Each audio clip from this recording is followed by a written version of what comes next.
सोने की शुद्धता को हम लोग कैरेट में परखते हैं, लेकिन कितने कैरेट में कितना प्योर गोल्ड है ये हमें कैसे पता लगेगा? चलिए मैं आपको बताता हूं। सबसे पहले होता है 24 कैरेट गोल्ड, जिसमें 99.9% तक प्योर गोल्ड होता है। अब इससे खरा सोना है ही नहीं, लेकिन इतना सॉफ्ट होता है कि इससे ज्वेलरी नहीं बनाई जा सकती। फिर आता है 22 कैरेट गोल्ड, जिसको 916 गोल्ड भी कहते हैं, क्योंकि इसमें 91.6% प्योर गोल्ड होता है और बाकी बचे हुए परसेंटेज में कॉपर और जिंक जैसे मेटल मिक्स होते हैं। अभी थोड़ा हार्ड होता है तो इसे ज्वेलरी बनाना आसान होता है। फिर आता है 18 कैरेट गोल्ड, जिसमें मात्र 75% तक की प्योर गोल्ड होता है और बाकी बचे हुए 25% में निकल, कॉपर और जिंक जैसे मेटल मिक्स होते हैं।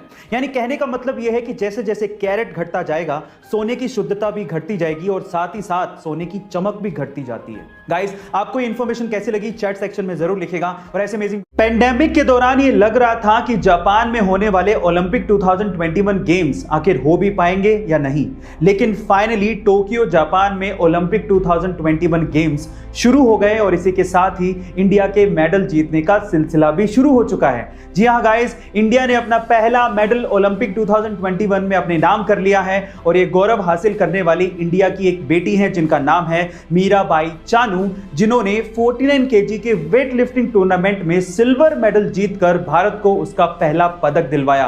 गाइस, मीराबाई चानू मणिपुर से बिलोंग करती हैं और पिछले 5 साल से इस सपने के लिए कड़ी मेहनत कर रही थी और फाइनली उनका यह सपना पूरा हो गया है। गाइस, आपका इस भारत रोबोट्स यानी कि आर्टिफिशियल इंटेलिजेंस का इस्तेमाल इतना ज्यादा हो गया है कि हमें ये अब डर लगने लगा है कि कहीं रोबोट्स मानव जाति को नुकसान नहीं पहुंचा दें, और उसके बहुत सारे एग्जाम्पल्स देखे भी गए हैं। सन 2011 में वैज्ञानिकों ने एक रोबोट बनाया था और जब उस रोबोट से पूछा गया कि कहीं रोबोट मानव जाति पे राज तो नहीं करेंगे, तो रोबोट ने पता है क्या जवाब दिया?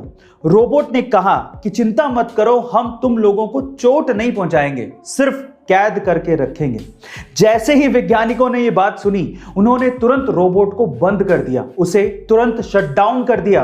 गाइस, क्या आपको भी ये लगता है कि रोबोट हमारे लिए खतरा हो सकते हैं? Comment section. गाइस, अक्सर आप लोगों ने ये देखा होगा कि बहुत से शहरों में आपसी रंजिश के चक्कर में या फिर लूटपाट करने के मकसद से बहुत से हमलावर बदमाश आम लोगों पर आगे या पीछे से हमला करके उन्हें घायल कर देते हैं। देखिए, अचानक से होने वाले इन हमलों को हम लोग रोक तो नहीं सकते, लेकिन उनसे अपने आप को प्रोटेक्ट जरूर कर सकते हैं। कैसे? मैं आपको बताता हूं, क्योंकि आ गई एक ऐसी टेक्नोलॉजी जिसमें कुछ ऐसे क्लोथ आर्मर्स तैयार किए गए हैं जिन पे इन धारदार हथियारों का कोई फर्क ही नहीं पड़ता है। जरा देखिए।